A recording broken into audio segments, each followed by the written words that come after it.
Welcome to the fastest way to learn data structures and algorithms. Today, we are mastering LeetCode 399. Evaluate division. This is a brilliant problem that looks like algebra, but is actually a hidden graph problem. Let's look at the problem statement. We are given equations like a divided by b equals 2.0 and b divided by c equals 3.0.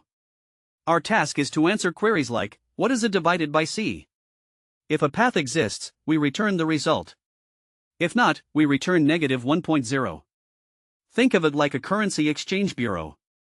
You want to exchange dollars for yen, but the bureau only has direct rates for dollars to euros and euros to yen. To find the dollar to yen rate, you simply multiply the two conversion rates together. Every variable is a currency, and every equation is a bridge between them. Our strategy is simple. We treat the variables as nodes in a graph, and the division results as weighted edges. If a divided by b is 2, we draw an edge from a to b with weight 2, and a reverse edge from b to a with weight 0.5. To solve any query, we just find a path from the starting variable to the target variable, multiplying the weights along the way. We will use depth-first search to explore these paths. Let's walk through the dry run. Look at our graph on the left. We have nodes a, b, and c. The edge from a to b is 2.0, and b to c is 3.0. Query 1 asks for a divided by c. We start at a. We see a path to b, so we take it, carrying our multiplier of 2. From b, we see a path to c, so we multiply by 3. 2 times 3 is 6.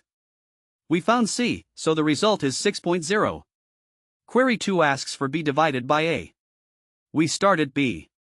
We take the reverse edge back to a, which has a weight of 1 divided by 2, or 0.5. We hit a immediately, so the result is 0.5. Query 3 asks for a divided by e.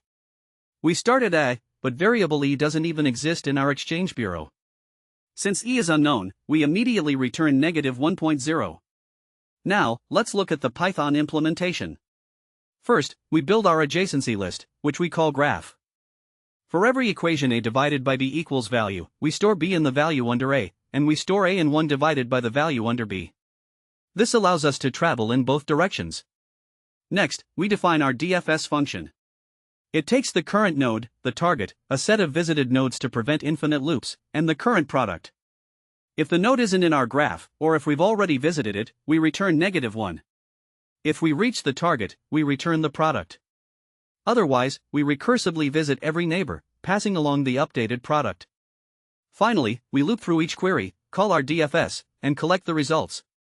Looking at complexity, the time complexity is O of q times v plus e, where q is the number of queries, and v plus e is the cost of searching the graph.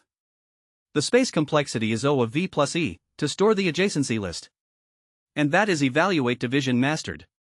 Save this video for your next interview, and follow Leo Academy for more premium guides.